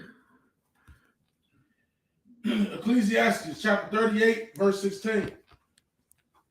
My son, let tears fall down over the dead and begin to lament, as if thou hast suffered great harm thyself, and then cover his body according to the custom, and neglect not his burial.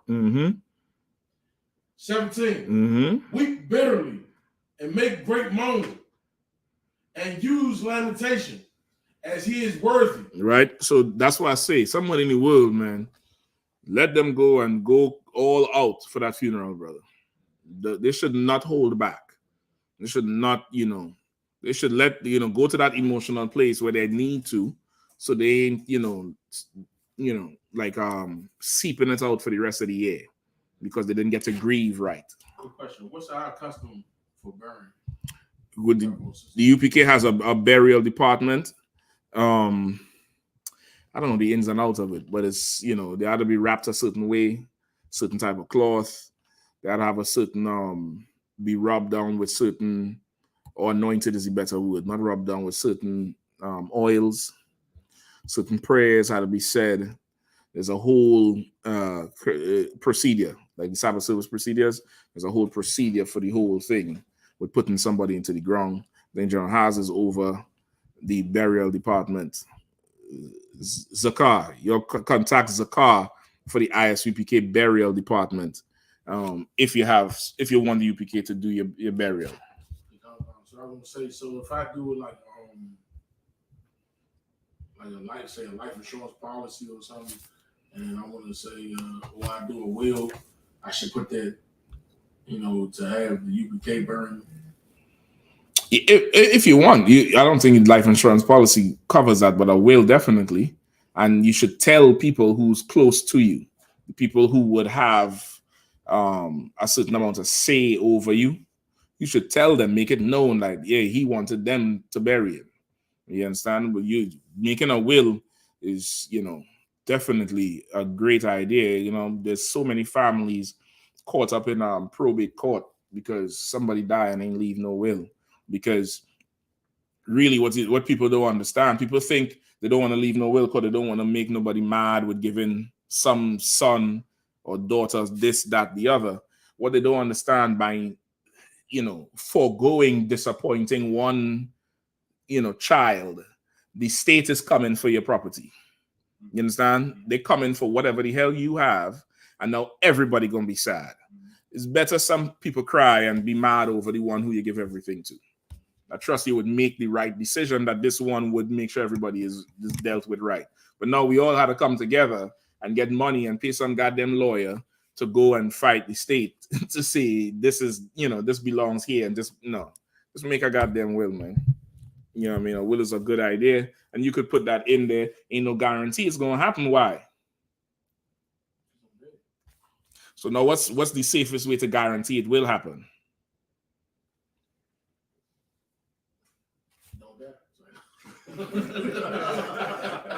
I can't argue with that, brother. That right there is the truth. This nigga don't die. Go ahead. But some of us don't have superpowers down die. Yeah, I mean, shit. Go ahead. Listen, that's what I said. You survive some shit that is like, what? God damn. I believe it right. Go ahead. I was gonna say leave the world and just be all the way you became. You gotta turn your back once again. If you love your family, you have to leave them. If you love them, you have to leave them and make a new family so that your family would be, they would know this is what you're into. They would, you die in here. You get the point?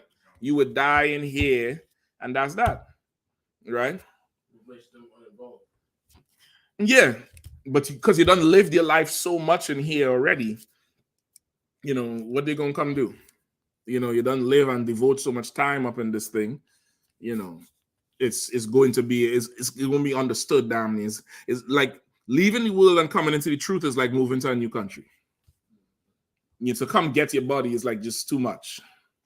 I was gonna say that's why you need a UPK ID. So when they find you, no, listen, you don't need a UPK ID, brother. You need work. That's what you need. You need years of work. You think we know about Jeremiah now? Why? Because he had an ID. Huh? Why do we know about Jeremiah and Isaiah and Habakkuk? Because they had IDs. Why? Yeah. Let your work speak for you. That's it. Let your work speak for you. Your work is going to dictate everything. Everything about you, everything. Your children are going to be known by your work, not your ID. Oh, that's your father? Hey, make sure that child, gets taken care of. You get the point? Sis, hold on 1 second. Let's search you. Oh, that's so-and-so wife. Oh, Salakis says, go ahead. You get the point? Everything comes from your work, which is your reputation. When your reputation is of a Christian, you're just going to get treated, your body going to get treated like a Christian when you die. That's just it. Come on, quickly. I was going to say a precept to what you had just said. For the ones like whose names by Jeremiah, remember? And all them. Please. And Ecclesiastes chapter 41, verse 11. The mourning of men is about their bodies, but an ill name of sinners shall be blotted out. Read it one more time. The book of Ecclesiastes chapter 41, verse 11. The mourning of men is about their bodies, but an ill name of sinners shall be blotted out. Turn that light on, brother, please. Right? The mourning of men is about their bodies, but the ill name of a sinner shall be blotted out. Meaning what? That ill reputation. That's going to be gone. It's going to be gone from the earth. Ain't nobody going to care. And a man, the mourning of men, when that men there means what? Regular man. It's about their bodies. That's it. But boy, in here, you get mourned because of that work you done did up in here. You get the point? A loss in here is because, this brother stood toe to toe when the clan came down, when the Aryan Brotherhood marched on the camp. He was there. I remember that day he was there and he said this. And he cussed them out, and we got to rumbling. That's the type of story you want to hear at somebody's burial. You get the point? That's what's going to live on after you. You know what I mean? Your work in the Lord. You understand? So that's it. These two, Ecclesiasticus 38 and the other one 12. About that time, so it's a water two up. Just switch it out for the brother. All right. Any more questions? I still was holding the scripture where it was talking about he was talking about why Esau and his military and how we are. Okay, yeah, let me hear that. Let me hear what precept you got. Because I wanted to ask if this one could be used in that essence on how it is that how we deal with each other. In the book of Hebrews, chapter, it's like two. Also, if I could, I wanted to actually could it be tied into that, and also when you was talking about where the spirit pretty much intervenes. So make this switch over and then we rock. All right. Go ahead. The book of Hebrews, chapter 13, verse 17. Obey them that have the rule over you, and submit yourselves, for they watch for your souls, as they that must give account, that they may do it with joy and not with grief, for that is unprofitable for you. I was wondering if that could be used as a way that we, Esau don't take account, for what happened to you there. Yeah, I mean, whereas in here, like I guess when you say like the difference of how they deal with them and how we deal with each other here, could that be used as a precept there when they talk about for the ones that have rule over you, they for the ones that have rule over you, they watch for your souls when it comes to us in here. That's good, but that's not what I want. Okay. That's good. I would not use that one. What's up, buddy? It's like that's for the same one. Uh-huh. Deuteronomy 24 and verse 5. When a man had taken a new wife, he shall not go out to war, neither shall he be charged with any business. But he shall be free. That's the one I want. Keep reading. But he shall be free at home 1 year, and shall cheer up his wife, which he had taken. That's mercy. Our oppressor, he need to take everybody to war because victory comes from who? Yeah, the guns and the bullets. Our victory comes from the Lord. He could take one nigga to war. We're going to win. You get the point?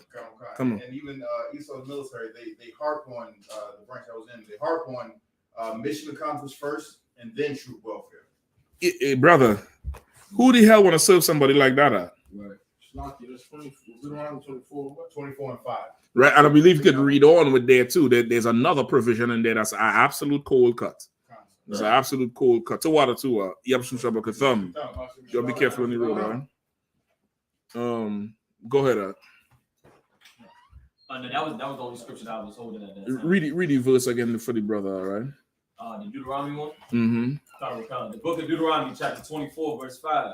When a man hath taken a new wife, he shall not go out to war, neither shall he be charged with any business, but he shall be free at home 1 year, and shall cheer up his wife which he hath taken. That's mercy, because of course what? You newly married, the Lord understands what? The duty of marriage act. He understands that you're going to be doing a lot more of one activity than anything else. And that's just how it is. And why would you crush some sister by the memory of him walking away, and that could be the last time she see the brother? Or why would you crush him and he ain't had no kids yet with the girl? Or crush her because now she had to stay there and suffer because she by herself, she lonely, she young, so I mean, let them have their marriage. There's many more wars to fight. That brother could go make children, have his woman, and come on back, and there'll be wars he could attend then. Come on. I think the other provision he was talking about is right here in Deuteronomy 20:7, and it says, "And what man is there that hath betrothed a wife and have not taken her? Let him go and return unto his house, lest he die in the battle and another man take her." Right, that's definitely one, but that's not the one I'm talking about. Keep going. Hold on, go back to that one. And verse 8, and the officers shall speak further unto the people, and they shall say, "What man is there that is fearful and faint-hearted?" And faint-hearted. Let him go and return unto his house, lest his brethren's heart faint as well as his heart. Right. That's a cold one right there. That right there is absolutely cold, because why? He may not be a brother that's ready to go out to war. And instead of putting him on the field where he could die a coward, and now, the shit is contagious, just like courage is contagious. Let him stay home. It's not like we need him to win the war. Let him stay home. He might lose a friend, and that might charge his heart. One of his friends might go, and he might sit there and he might be, damn, I let that nigga go. And then the troops coming back, and he looking for his homie, his brother, who he grew up with from young, and he had to bury him now. He had to go and cry and wail. And then he realizes, maybe if I was there, I would have either died with him, or I may have been there to help him survive.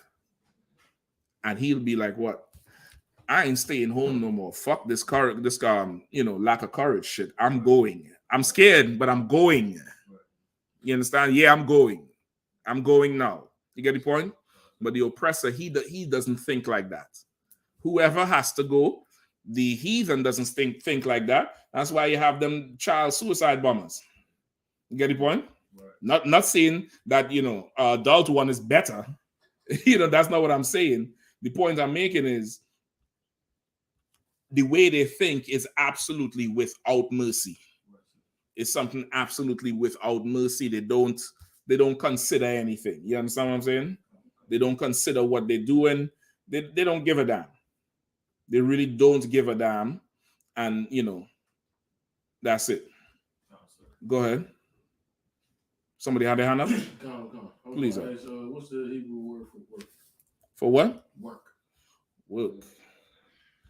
Oh boy. Come on, Barack. Come on, man. Do it for the gram, Barack.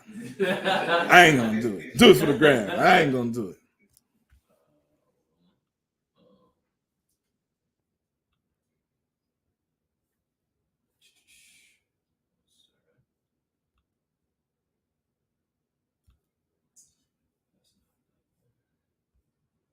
All right. Any more questions from anybody?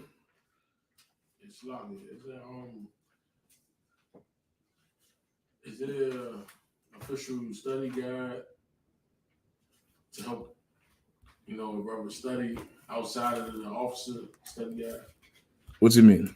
Like if I wanted a study guide, something, to help me study on my own account. Mm-hmm.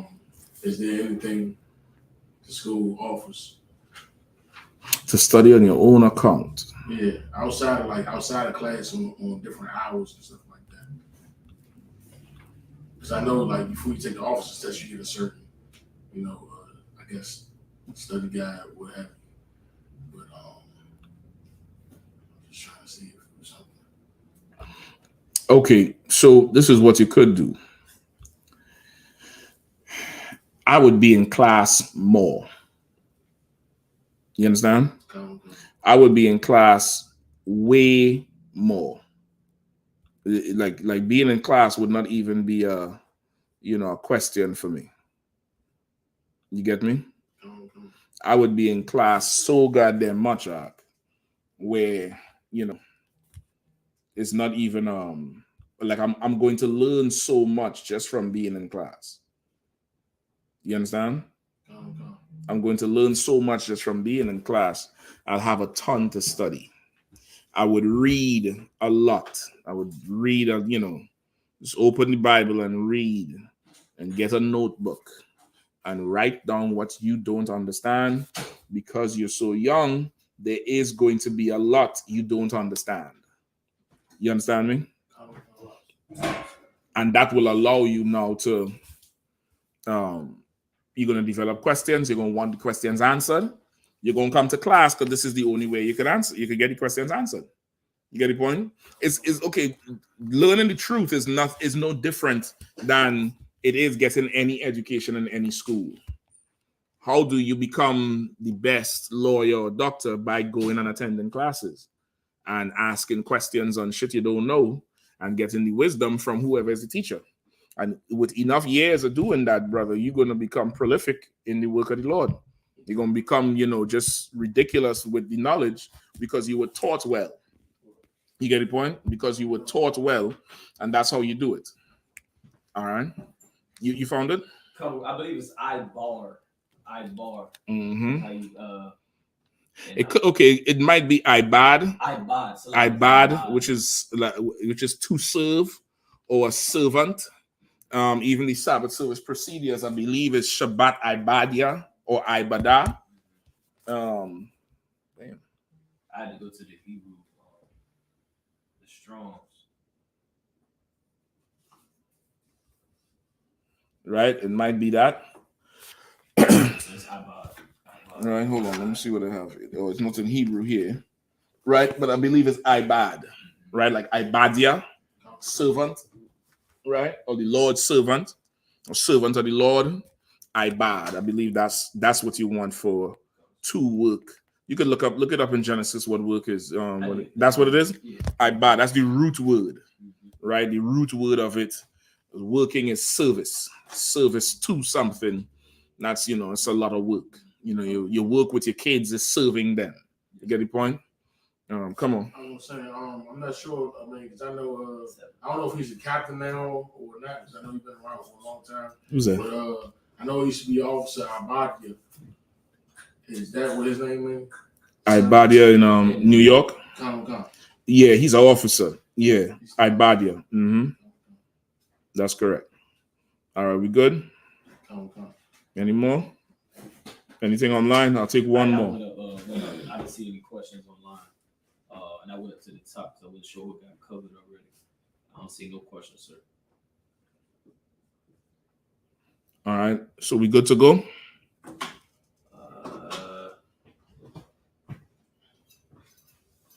me check the clubhouse. All right.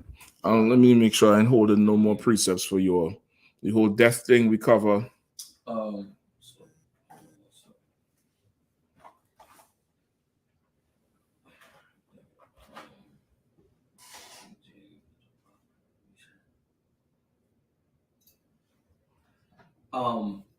So like if I could. I'm listening. As far as the whole dead thing in the morning, and could you use this as a precept as well in Ecclesiastes chapter 38, verse 23? You had brought up the chapter. I just scrolled down some to verse 23, and it says, "When the dead is at rest, let his remembrance rest, and be comforted for him when his spirit is departed from him." Read it one more time. Come on, sir. The book of Ecclesiastes, chapter 38, verse 23. When the dead is at rest, let his remembrance rest, and be comforted for him when his spirit is departed from him. Read one more time, Salakia. Come on, sir. The book of Ecclesiastes, chapter 38, verse 23. It says, "When the dead is at rest, let his remembrance rest, and be comforted for him when his spirit is departed from him." Right? When the dead is at rest, let him rest and be remembrance of him. You know what I mean? But that's his remembrance is still comforted. Let his remembrance rest and be comforted for him. Right. Let his remembrance rest. You understand? Like, let that rest. You don't have to keep bringing it up and sending yourself into an emotional fit all the time. Let it rest and feel comfort for him. Feel comfort for him, like he made it. You get the point? And he rocking it. What was the last part of that? It says, "And be comforted for him when his spirit is departed from him." When his spirit is departed from him, which is again proof that, of course, that's not him you're putting into the earth. That's, that's just the body. That's flesh. That's dirt. It's going to return to the dirt. And I said his spirit is with the Lord now. And you don't need to live with what you remember for the rest of your life and make your life a whole depressive state from it. You get the point? The real thing is just to come and sit in class and plug all the way in and never leave. That's just the best advice I could give, is going, comfort you with death. Being in the truth makes death a whole lot easier. It's a whole lot easier to deal with. Being in the world, brother, it's a nightmare. It is an absolute nightmare. You get the point? With that, pass the class over to Priest and Officer Chappelle.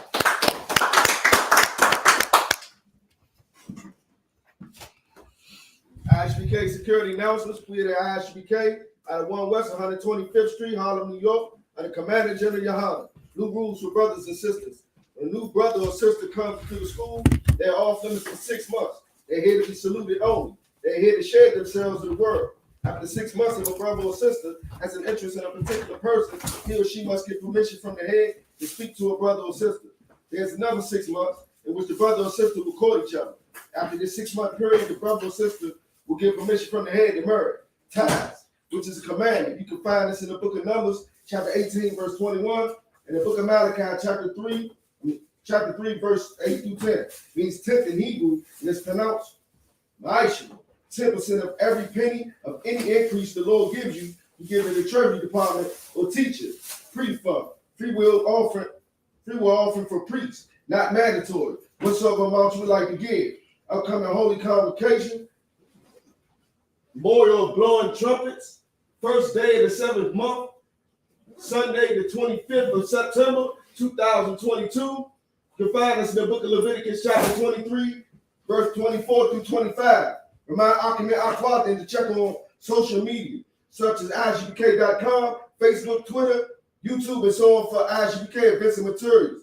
If a brother wants to be a trooper in the school, you should start wearing all black which includes black boots, black shirts, black pants, black headband and scarf. And with that, I say I.S.U.P.K, which means to stand. We'll give a courtesy salute to the teacher. Men of Israel, Shabbat, I.S.U.P.K, Barak, Yahanna. Yad Yamata, Saul, which means to turn. Sister, you may stand. I.S.U.P.K. Men of Israel, we're going to give a courtesy salute to the sister. Men of Israel, Shabbat, I.S.U.P.K, Barak,